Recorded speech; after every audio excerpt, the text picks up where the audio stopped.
Afternoon, everyone. We're going to try. My name is Benjamin Trocht. I'm tax and accounting team lead. So I get to work with the team tax process, everyone's favorite, right? Tax planning for our planning clients, our financial planning clients, and also life cycle business process director. So that allows me to work with the leadership on their particular teams and the system standards, what they do, how they do it, and why we do it. So, pleasure to be in front of you this afternoon. You'll see me a couple of times throughout the program, but enough about me. I want to do a few introductions for some of my teammates for the Adaptiv investment management team. So first, I'll talk a little bit about Ian. So outside of work, Ian enjoys spending time with his family. Football is a big interest of Ian's. So for college football, he's a big South Carolina Gamecocks fan. And for the NFL, Ian's a Chiefs fan. His wife, Kate, is an Eagles fan. So we'll see by the time if he walks up here, if, this gauntlet, whatever aisle he takes, so you see decide if you'll let him continue through.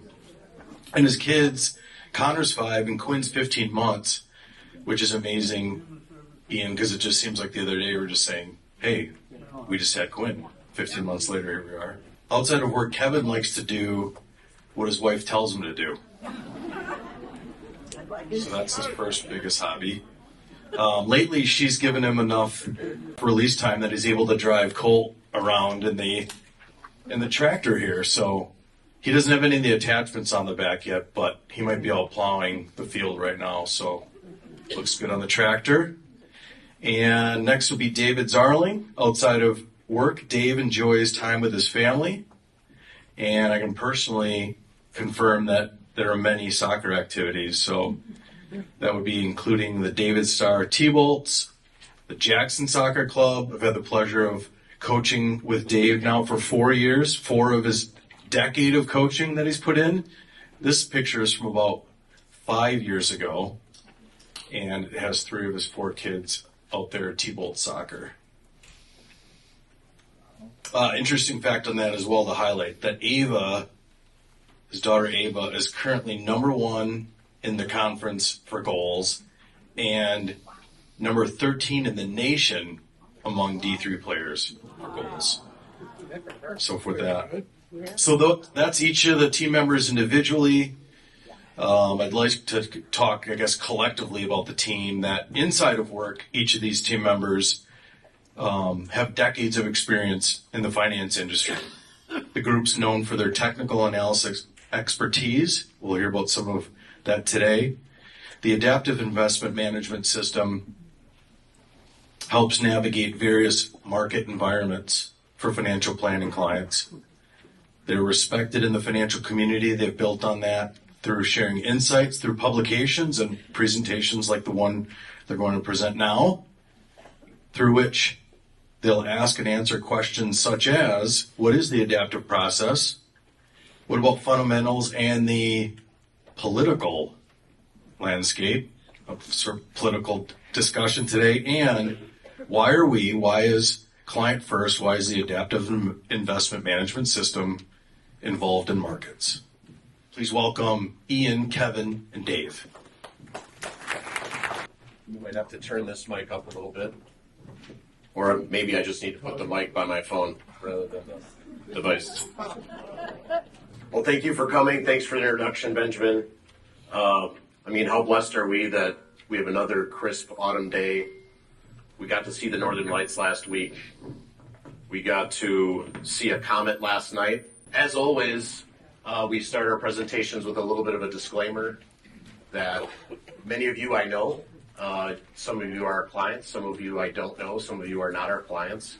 So please don't take the information we cover as investment advice, but you can read the rest of the legalese if you're ever bored on our website.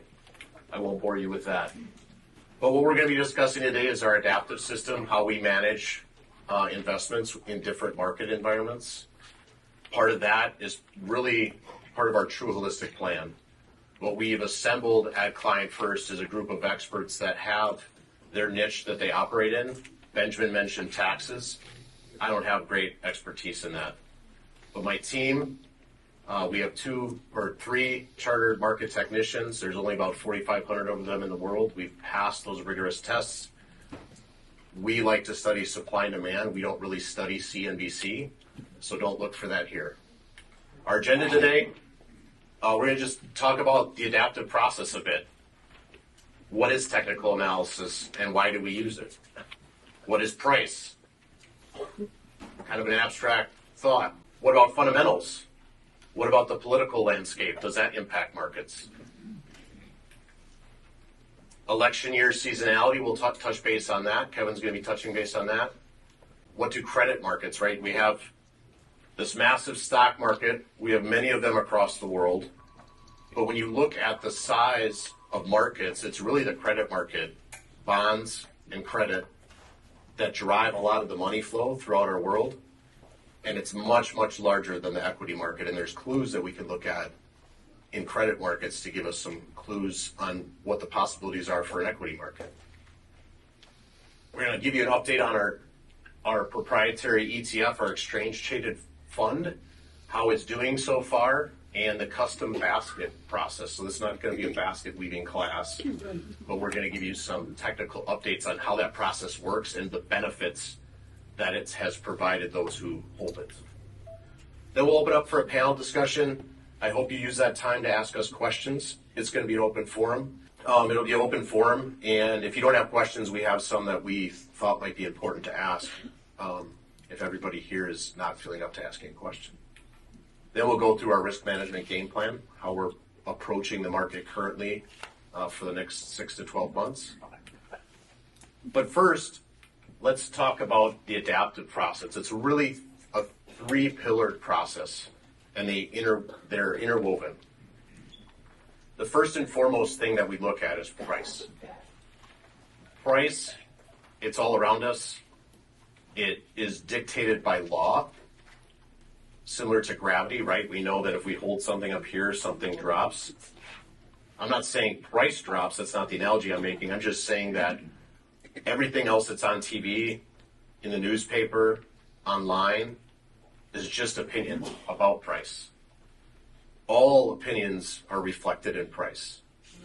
The second thing we use is trend. It's taking price and tracking it over time to see, does supply have control of this market, or does demand have control of this market? Right? Because more demand than supply, price rises. That's an economic law. More supply than demand, price falls. That's an economic law. So we want to study law, not theory. I know in classrooms, in education system, they like to do a lot of theory. Well, guess what? Theory doesn't work. I'm sure there's a Yogi Berra quote I could use, but I won't. Then the final piece is relative strength. Relative strength is just taking 2 items and seeing which one's stronger. Which instrument has more demand than supply that's outpacing another instrument. And that will help us identify, for example, what's going on in credit markets. So price.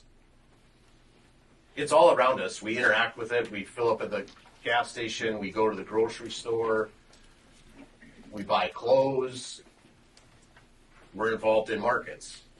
Have you ever thought about price? Because it's a little bit of an abstract thought. It's kind of like saying, have you ever thought about the Wisconsin border? Is there an actual wall there? No, there's no actual wall there, but humans are really good at abstract concepts, so I'm going to walk through price a little bit. Everything, all opinions about the value of something is reflected in price. When supply and demand reach an agreement, so if you think about a farmer's market, there's a watermelon sitting out there, and someone has it for sale for $10, that price is only good if a buyer shows up and agrees to pay for that. If no one shows up to agree to pay for that, it might be a rainy day and no one's at the farmer's market, but it might also be someone else next to them is selling just as good watermelons for $9. And everybody's buying over there. This constant interaction is between a buyer and a seller is the final arbiter of value. For example, housing. A house sells 2 doors down from your house, and you look up what the sale price is, and you're like, I can't believe that. Like, that's ridiculous. Well, 2 people believed it, and that's all it takes. Is an agreement between 2 parties that this is the value of something. And one of the tools that we use is this chart in the middle. These are called candlesticks. It's a nickname. They gave it that look because they look like candles. They have a body to them, and they have a wick. These lines that are sitting on the outside are a wick. We can track this information. We can track price in markets using this tool, and it helps identify what's happening on a daily, weekly, and monthly basis. So I have an example here of, let's call this, I'm going to make this up. I don't even know if this is the price of Apple, but we're going to use Apple stock because people are familiar with that. What this visual data is showing us is that when the market opened, Apple was at $50. By the end of the day, it was at $52. Between the open and the close, price moved as low as 49 and as high as 53. Why did it do that? Non-sexy answer. Supply and demand. It's the interaction of buyers and sellers for whatever reason. The reason could be, man, I just love Apple products. Or I just love that they have so much cash on their balance sheet, more than like 50 countries in the world. Or I'm sticking money into a 401k that buys an S&P 500 fund, and a portion of that goes and buys Apple stock. Completely arbitrary.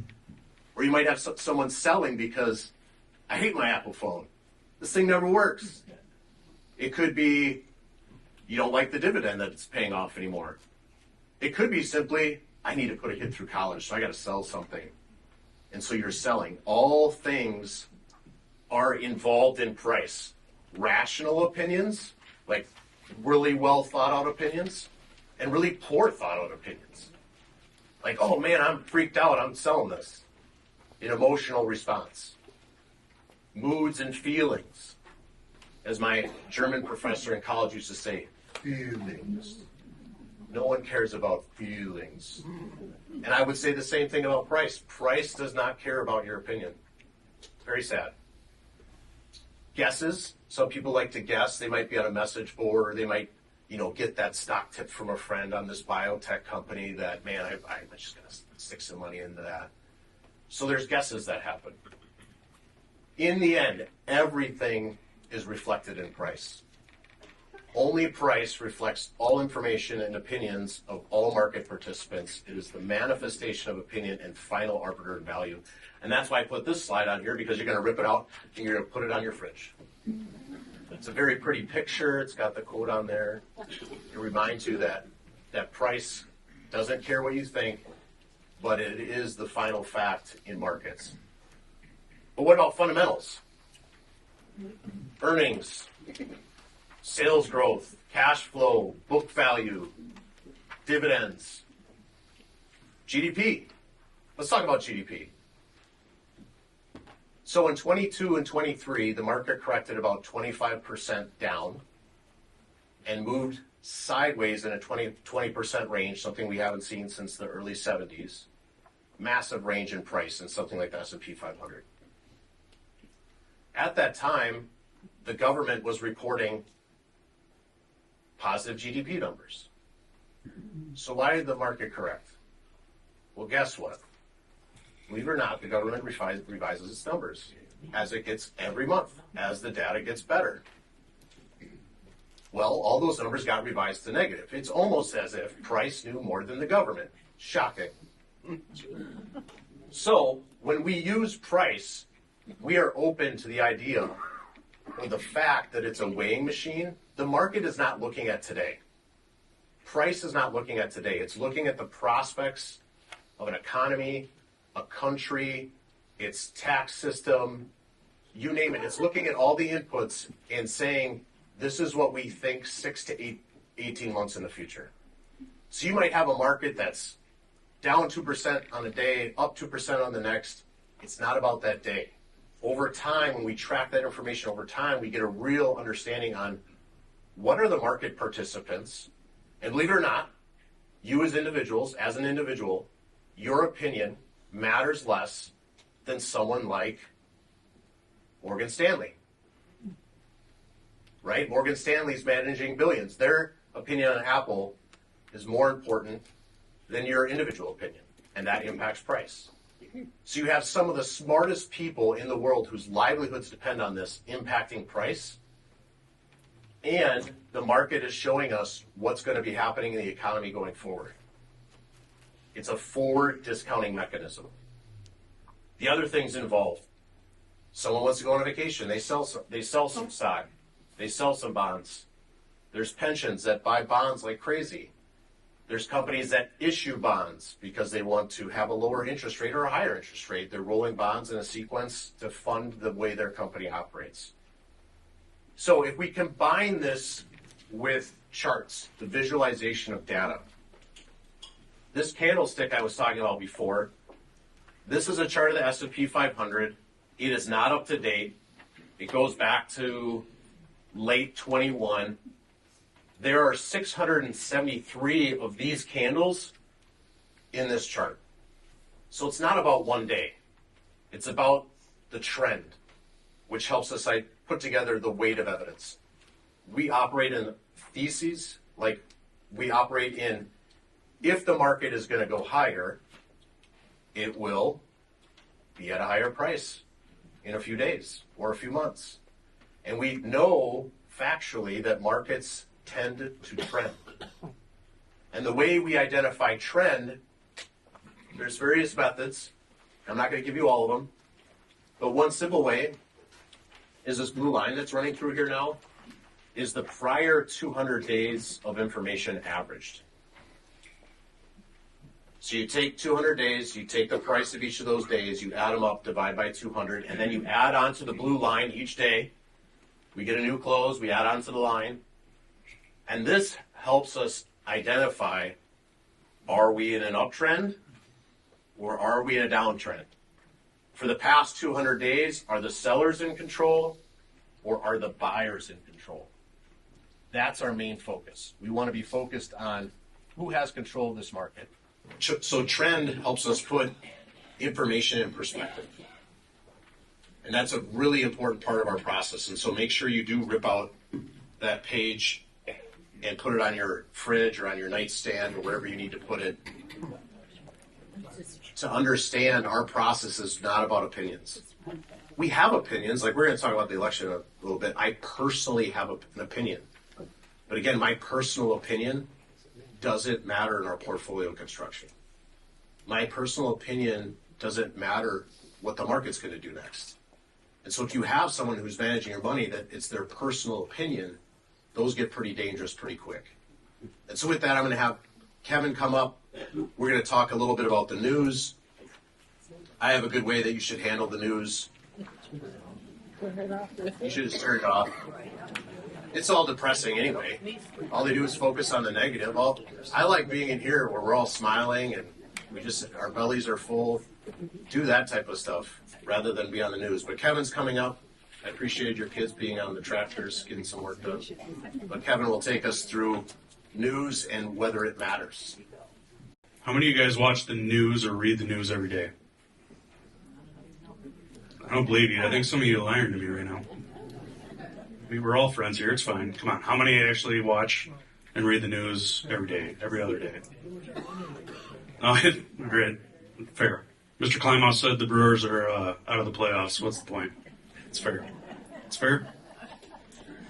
And actually, the better the Vikings do, the less I want to read the news because then I got to hear I got to hear it enough, every day of the week. But so, what is news, right? Just by definition, what time period does the news deal with? I mean, is the news looking in the future, past, present, current, right? Current day, yeah.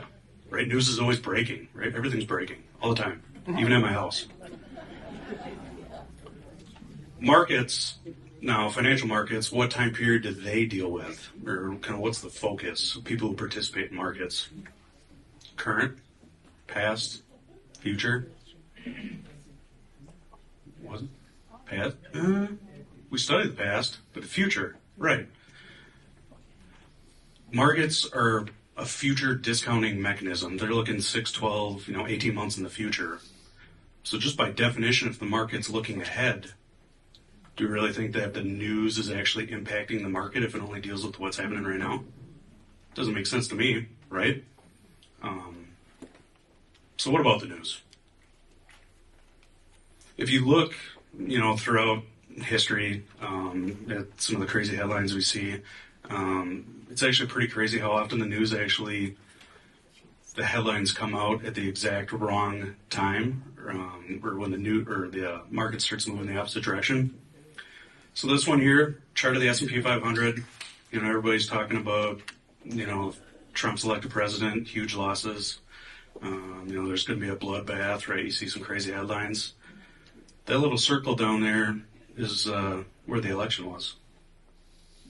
Definitely didn't see that happen, right?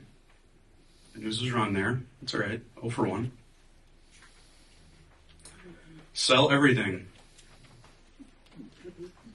Look where that happened. Right at the bottom, right? And right here, Ray Dalio.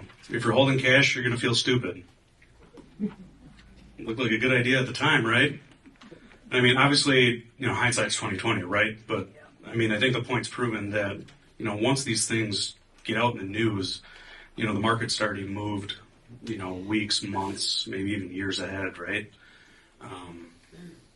So it doesn't pay to really get hung up on the news. It just is not what moves markets. Markets move and then the news follows suit. Here's another one. I know Dave likes to talk about this. The recession playbook, right? We're going to expect a recession. Well, by definition, we already saw it, right? So that's why price matters. Because you're going to see, the news story reflected in price before that story even breaks. So that's why we don't really focus on it as part of our process. Really at the end of the day, right? The news is, it's media, it's kind of entertainment. I guess to keep you up to date what's going on in the world for some of them. But, as far as financial markets, it really doesn't matter. So with that being said, I don't know if you guys realized, because actually they had to tell me this morning, I guess there's like an election coming up. So I figure we should probably get caught up on that. So political bias. Right, what is a bias? Anybody know what a bias is? Any guess?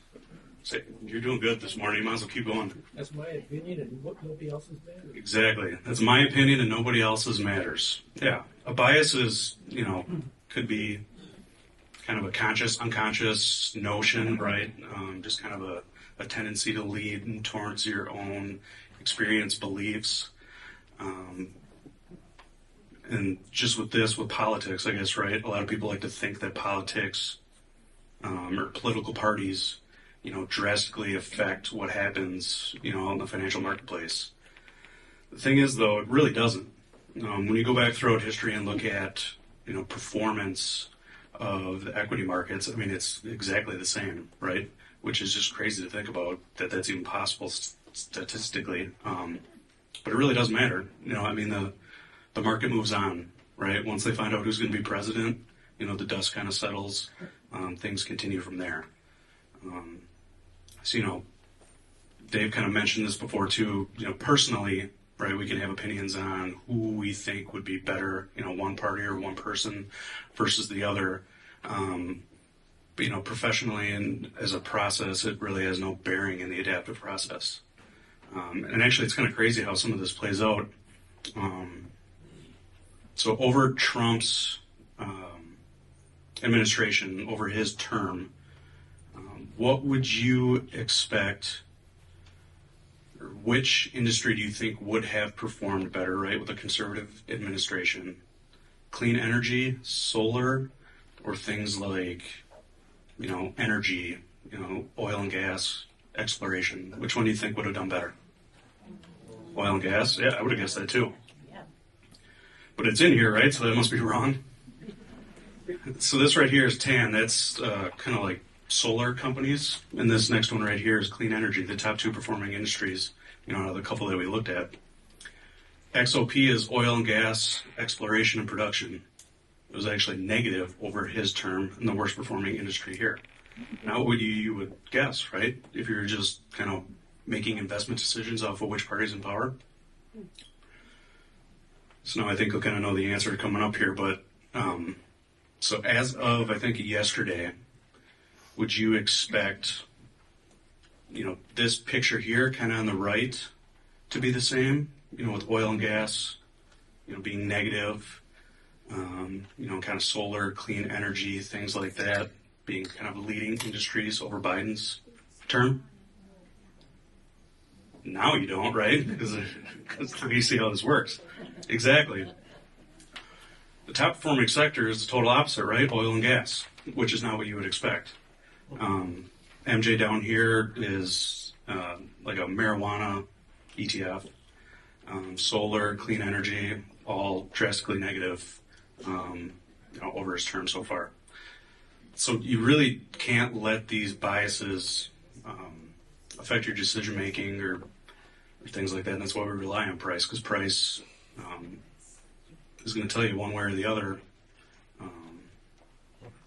what the marketplace is thinking, right, with trends. So that's why we focus on the trends. But the thing elections can sometimes show us when we talk about seasonality is, I guess, kind of what to expect kind of towards the end of this year, right, leading up into the election and after the election. So like we've talked about quite a bit here during these events, on the podcast, things like that, election year seasonality tends to be pretty strong in the last quarter of the year coming up, right?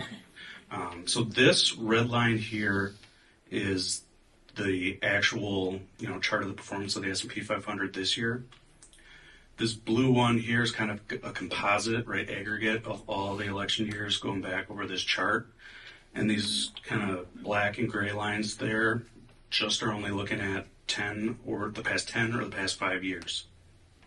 So the thing you really want to focus on, which has been interesting to us, and we kind of talked about this in January, but the beginning of the year, you would expect to be a little bit more, I guess, flat or even potentially negative, where we actually had a pretty strong start to the year, which just in and of itself is seasonally a good thing for the rest of the year. Not only that, but more recently, kind of coming out of summer, it's been a really strong start to fall, which generally you would expect summer in the beginning of the fall to be a little bit slower, kind of almost sideways. So we'll see how this plays out. We would expect strong performance to continue just from a seasonal perspective. And is it going to be even better than you would expect because of how much better this part of the year has been? Only price knows, right? We'll wait and see. But so far, I think from a seasonal perspective, things are looking pretty good. With that, we will bring Ian up here, and he can tell you guys all about relative strength and how we use that. Ian's a little bit more like, I think, this guy right here. Looks about the same. The vest is kind of deceiving. All right, we got the microphone today. Thank you very much, Kevin. Good to see all of you again. Thank God I'm not coming back in January this time, because it is cold here. I know this is not cold to you people, but I'm a wimp. Relative strength, yes, this is something that Dave touched on earlier. It's one of our 3 pillars to our process. And this is really us focusing on the best of the best in the market. We want to be involved in things that are going up. If you have been through adaptive education, you've understood that. We want to be involved in assets that are in uptrends. They're moving from lower left to upper right on a price chart. And when you look at something like the S&P index, it's 500 stocks. It's actually 505 stocks, but they call it the S&P 500 for simplicity's sake. That's just 500 stocks averaged together every day, and it's an index, and that's what you see on your TV. So if it's just an average, we know that some have to be doing better than average, some have to be doing worse than average. That's how math works. So we want to try to identify those leaders in the market, the ones that are doing better. And we can do this across any asset you could possibly think of. In the year 2024, there are so many things that are disposable, are at our disposal. Very liquid things. Pretty much everything comes in an ETF or an easily tradable fund. That's actually not what ETF stands for, so don't confuse that. But they are easily tradable.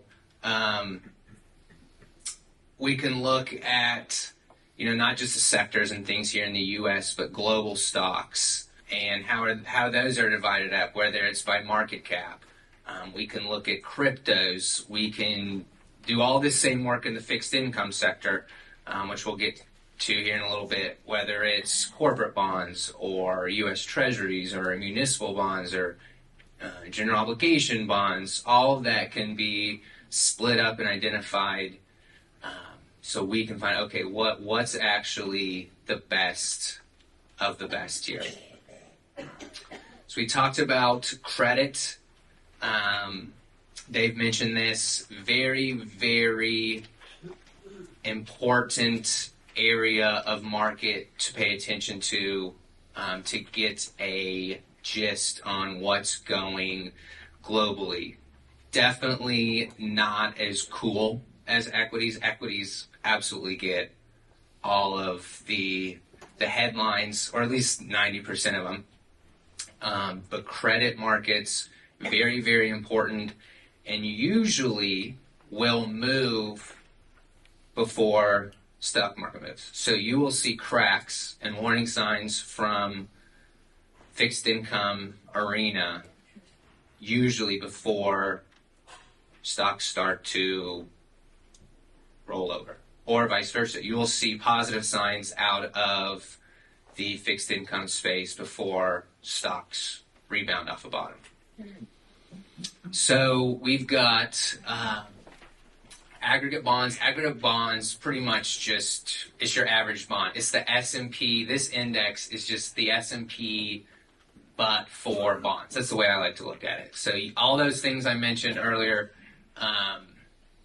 corporate bonds, treasuries, municipals, et cetera, over various maturities, some long-term, some short-term. This gives you a very good idea on what the average bond is doing. As you can see, we've been in a downtrend for going on 3 years here, soon to be 4. S&P on the bottom, having a much, much better run the last few years. We've got the relative strength of those two. So this is just dividing aggregate bonds by the S&P. Again, if you've been through an adaptive education, remember the Pepsi Coke slides. This will give you an idea of the same type of principle behind it. If this is going down, right, we don't want to own aggregate bonds. Clearly, I just showed you just these two charts. You would clearly want to own the S&P, but this is a nice, simple way to look at it. Here's aggregate bonds versus T-bills. So Treasury bills, those are your shortest term. 1 to 3 months are T-bills. That's actually really where you want it to be. It's one of the few areas. So as we can see, aggregate bonds underperforming the S&P, aggregate bonds underperforming T-bills. So this is one of those areas in the fixed income market. If you had to own fixed income, right, we have clients that part of their risk profile, they're in a model that will own fixed income, and it would be no surprise to you that we have owned short-term T-bills for really probably 18, 24 months at this time. There's really one of the very, very few places to hide out in fixed income, and that is in an uptrend. Junk bonds versus aggregate bonds. So we talk about hints, clues from the credit market. We have junk bonds outperforming the average bond. It's another place that you could be, and this is very risk on. We want to see junk bonds outperforming. See, if we go back here to 2019, so this is COVID right here, early 2020. So you can see where the stocks were going up. See stocks down here, they're going up. This relationship is starting to weaken and giving us a clue. Now, sometimes you gotta wait it out, but this would be a big clue, using an example of why is this relationship deteriorating? If we're seeing risk on in equities, why are we not seeing it up here? So definitely something that would be a red flag. We are not seeing that in the current environment. The risk on behavior that we see in equities is being complemented by the same behavior in fixed income. Convertible bonds also have been very strong. We are staying in an uptrend along with the S&P. Credit spreads. So this also is a great look into fixed income. Credit spreads we're taking. So triple C bonds are like the worst of the worst. They're the junkiest of the junky. And when these spreads start to get wide is when I would say investors are starting to pay attention. As we see these spreads narrow, so from the highest yield on bad bonds all the way down to the lowest, that's the spread, that is getting narrower and narrower. We've actually reached, just this past week, lowest in 2 years. I believe this is July 2022, back here somewhere.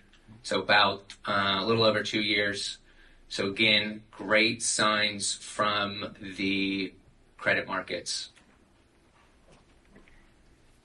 And you could see this here too. There it is. This relationship starting to kind of creep up. Even as stocks are going higher, we are not seeing that in this environment. Stocks going higher, credit spreads continuing to fall. I'm handing it back over to Dave. Thanks, Ian. Not everybody thought they'd show up here and we get to talk about credit spreads, which is not like margarine. All right, when we talk about markets being consistently unique, it's a lot like life. Your experience is not the same as a group's experience. When we look at weather, we just had some severe weather events that happened that affected like Asheville, North Carolina. Some of those areas there where lives were lost. And that's a 100-year event that took place in Asheville. Now, what was the likelihood of that happening? At the start of the year, if you said, okay, what's the likelihood of a catastrophic event happening in Asheville, North Carolina? You would have said once in 100 years. But when you take the information as a whole, when you look at the globe, we know that when we look at the world, there's a once in 100 event somewhere in the world every year. And so that's a lot like markets. Markets are about these extremes that give us an average. So one area might not be showing like terrible weakness, but there might be another area that's down 40 or 50% in weeks. So markets, why are we involved with them? It's not because they're our friends. Markets are not our friends. They're not entertainment, although the news likes to make it seem like entertainment, right? They get all the flashy green and red, and they make it seem that way. We are involved with markets purely to protect our purchasing power. An example of this, Ian mentioned T-bills. Do you know how many clients I had asking me about T-bills in October of 2023? Many. A ton. That would have been the very worst time to be in T-bills because the market's now risen 35, 40% since then. So these extreme events that happen there's something we need to pay attention to when we're in markets and where we should be. Because when we look at market returns, the average is the least likely outcome. So think about that. This bar chart here, right? If we know the S&P gains about 8 to 10% per year, averaged, why isn't it showing up more on here? We've got highlighted here all the times that it's actually been at the average. Well, it's because markets are extreme. Again, they're not our friend. They're a tool, but they're not our friend, and they need to be respected. So when we enter the market, we respect the market. We let price dictate how we're going to be positioned, because the average outcome is the least likely outcome. Another example of this would be 5% corrections in something like the S&P. We get about 3 of those per year. Okay? We get a 10% correction about once per year. We get a minus 15% correction about once every 3.5 years. And we get a 20% or more correction about every 6.3 years. But again, markets don't listen to statistics either. From 2018 through 2023, we had 3 20% plus corrections. So markets are an extreme place to be. And when you think about it, if the average return of a market is 8 to 10%, and you're getting a 10% correction once a year, that means you have to sit through uncomfortable to have the return. The volatility is the price you pay to be involved in a market. And some volatility is fine. The reason why we developed Adaptiv was to try to avoid this column over here, these really, really big volatility events. Adaptiv will not eliminate daily, weekly, and monthly volatility. It's not about trying to cut out minus 10%. It's about the big ones. And so what is the Adaptiv system? It's a means for identifying market leadership through the relative strength process. It's adapting to different market environments. It's based on objective inputs, not based on opinion. And it's attempting to participate in long-term themes. It's not a forecasting algorithm or black box. It's not an indexing buy and hold strategy, which is going to own the minus 50% move. And it's not based on any opinions that we have. And it won't pick exact tops or exact bottoms. I really do. I wish they would ring the bell and tell us when a top is in a market. They don't. But we can use the weight of evidence when things start to be in a downtrend.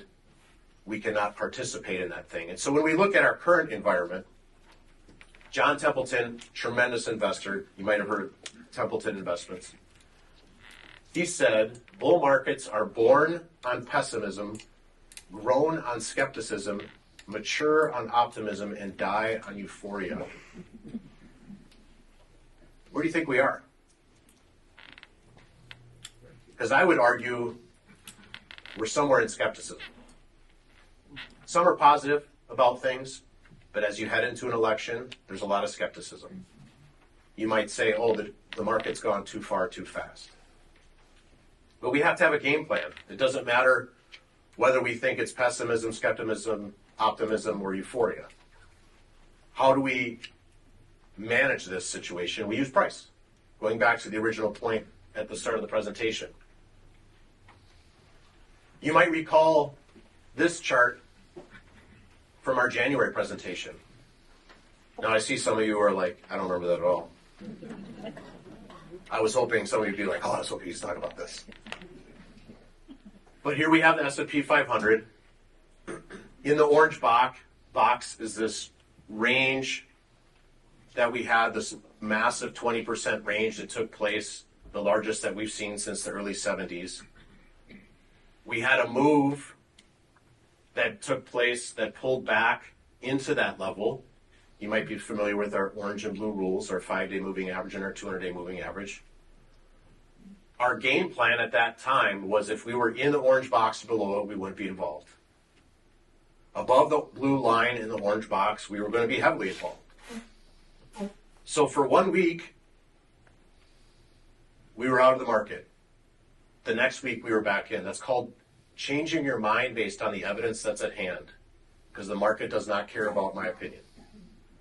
And so we've been heavily invested for our clients. Since that point, it's been a great run.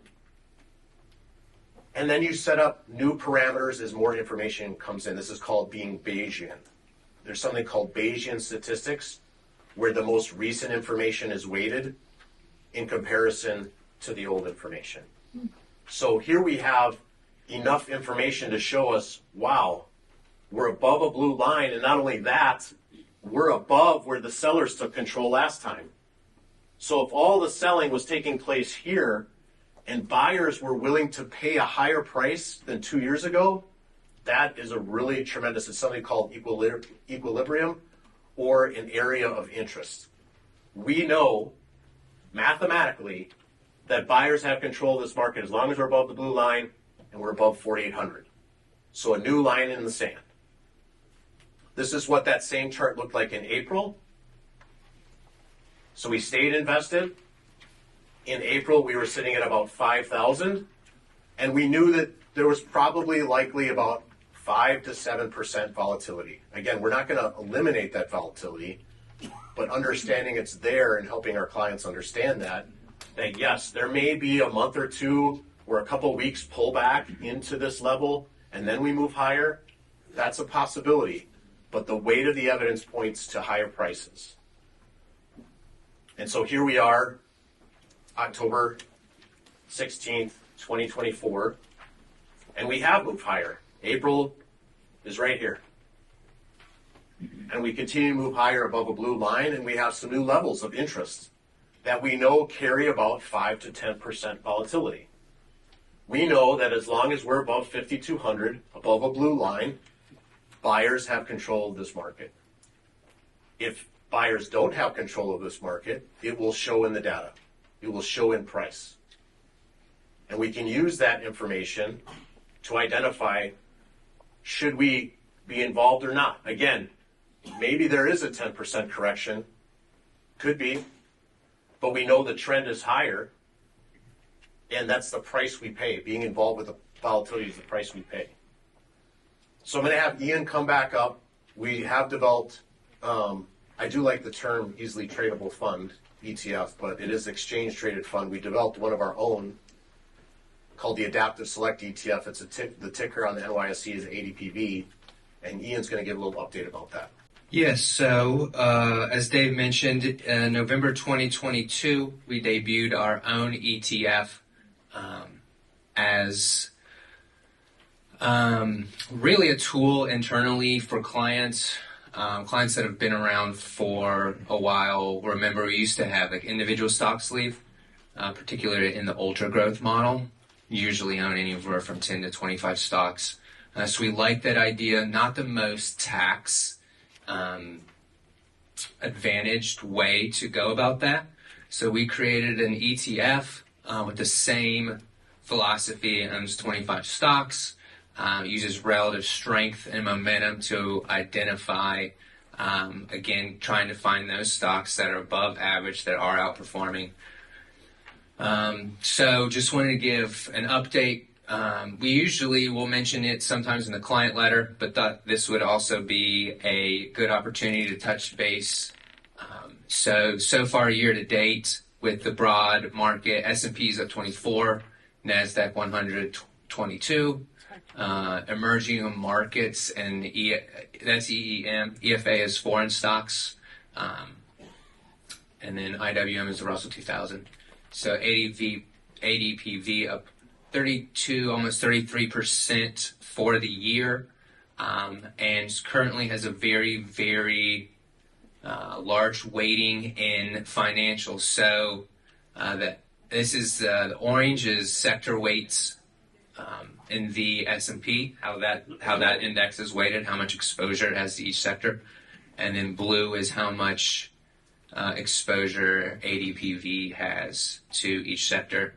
Clearly a pretty big outlier here in financials, and that's been it's had a pretty big weighting really for the last couple months in financials. So I mentioned that One of the reasons we developed the ETF was it's just a way better tax advantaged way to go about buying and selling stocks. And there's things you can do inside an ETF wrapper that really, really help with that, and in regards particularly to capital gains. So there's a process, and they use they're called custom baskets. And I'm not going to get into the accounting metrics of it because I am not an accountant. But essentially, if we were to sell a stock, it doesn't technically need to incur a sale. Those stocks can be either transferred internally. If there's another ETF out there that says, hey, we'll take those shares because we were going to buy some anyways, this could be given to them kind of in a backdoor process. Usually takes about a day to do. So normally we trade on Mondays at the open. If we do need to create a custom basket, then the process moves to Tuesday for a one-day settlement. And we usually will get these emails from our third-party ETF. They're called a sub-advisor. And they I wouldn't say hold your hand, but they help you navigate. Obviously, this is our first ETF. But so these are just kind of examples over here in this white box in the right corner. These are some of the custom baskets that have been created this year. So about $12.1 million in avoided capital gains for the ETF this year. And we talked with Brad a little bit, and Dave and I sat down because we wanted to kind of, what does this look like for the average client? Now, there's a lot of factors in that, depending in, tax bracket and lots of other things like that. But so far through October, an estimated, depending where you are, for every $100,000 you have in a taxable account, it'll save you about $1,500 to $4,500 so far. That's not, that is bottom line tax savings. So really, really doing its job. I think that's a great example of why we did this and the impact that it's going to have for clients come April. So I know Benjamin's going to join us up here. Kevin's going to join us up here. Kevin, I'll have you over, or Ian, I'll have you over here. This would be the time where we'd want to open it up for questions from you guys. It could be about anything. I mean, if you want to ask me about the Vikings, you can. I don't know. Maybe I'll make Kevin answer that one. All right, I am doing a quick time check. So I'm a big fan of Q&A time, and at the same time, we're going to keep it to just a few questions. Go ahead. So you say 6 to 18 months ahead of time, but yet you'll have a hurricane season that's unpredictable, or you'll have a war event in the Middle East that's going to affect oil, or you'll have a hurricane event that's going to affect insurance. Do you look at those events and adjust accordingly, or do you just disregard them, or how do you look at those catastrophic events? So you mentioned war, right? So actually we talked about this probably a couple of years ago now. Time flies while they go. But before Russia invaded Ukraine, we actually started seeing a lot of movements in the grain markets and the commodities markets. I think wheat's probably the largest export, or one of their largest exports. And you all of a sudden started seeing the wheat market sell off. I guess I'm shooting from the hip how far in advance that actually happened, right? A few months, things like that. Then all of a sudden the news event comes out, invaded Ukraine, right? Major event there. So, I mean, even with certain events like that, there's enough lead up to where people are getting kind of an idea what might happen, right? There's a lot of smart people out there, a lot of people way smarter than me, that are moving money around, and you'll see it in price still. So I won't say we necessarily ignore it. But I mean, even if it is, some catastrophic event that nobody could possibly predict, I mean, it'll still be in price, right, regardless. So then I guess it's just an even playing field. So then it would be a wash. But regardless, I mean, price is fact. Why try to make it any harder than it is? I would just throw another example out there. You brought up the hurricane. We saw orange juice futures ripping higher like months before those hurricanes hit. So it's just interesting that was hitting that area of the country. But as Kevin alluded to, it's not about us being the smartest. It's about following the smart money. And so when you see price move and it happens before an event, it happens over and over and over again to the point where you just submit to it. So, for example, insurance. One of the actually best areas of financial sector right now. Now, are insurance premiums going up for everybody? Yes. But the companies are just passing that along in the end. And when you look at the price of insurance, it seems to be just fine. Insurance as a whole, as a sector from a stock perspective. And so in the end, what we do is we study price for clues. And my guess is now Adaptiv will not protect investors from a nuclear strike. Nowhere. No one can do that. But my guess is, based on the past wars we've studied, that price will move before that. Lord willing, we never see that. Never want to see that. But typically we see price move first.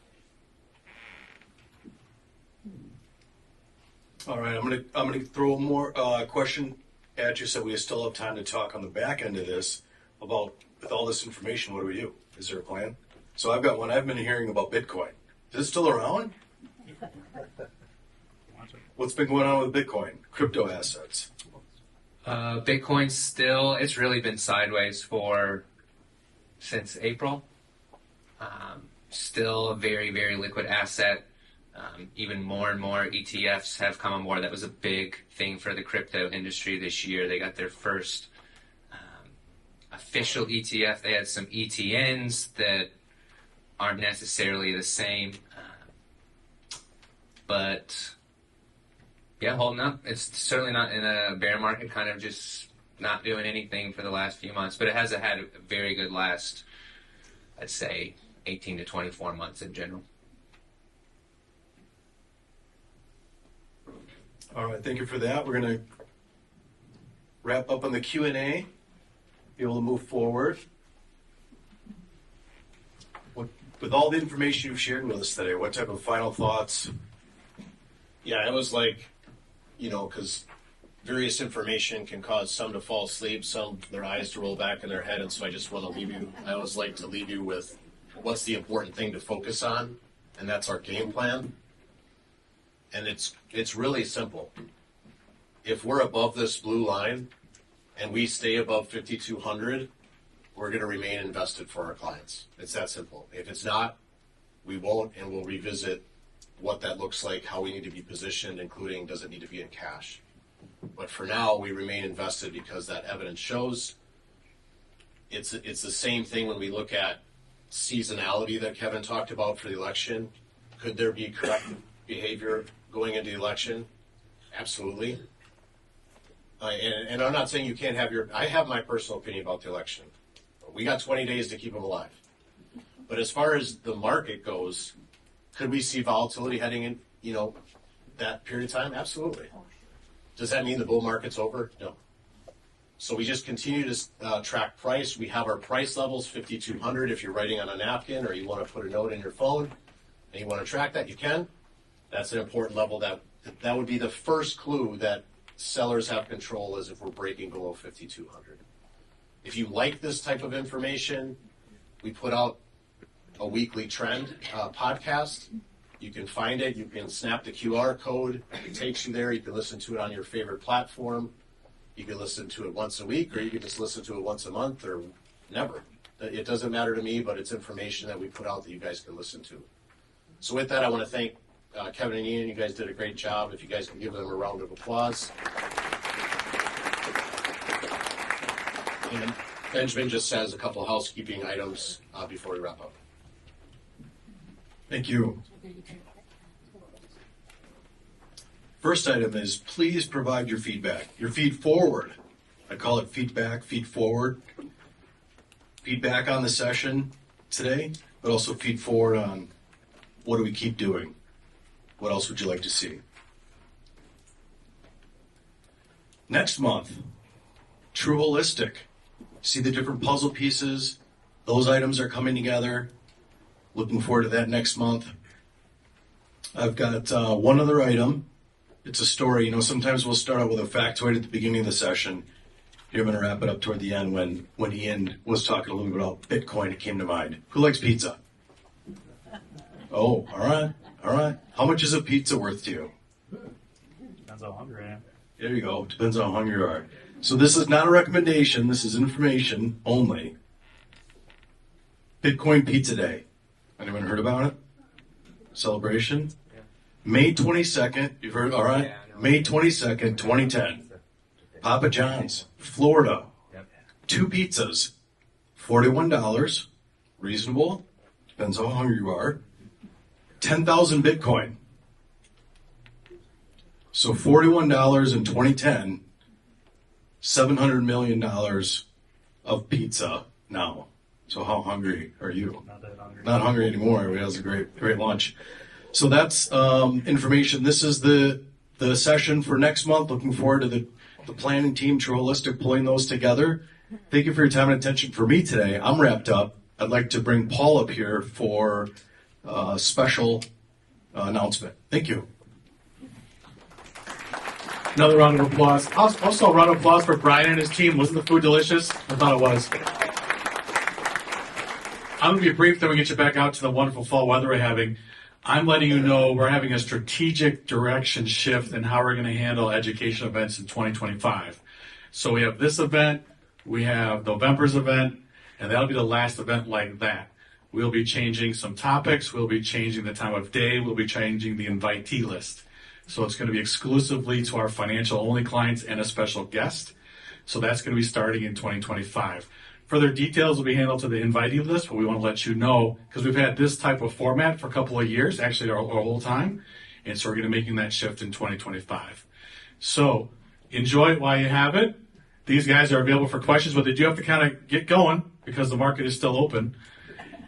And our team is here to answer anything else that you have. So if you have questions for me or our team, awesome. I think the dessert's already gone, looks like it.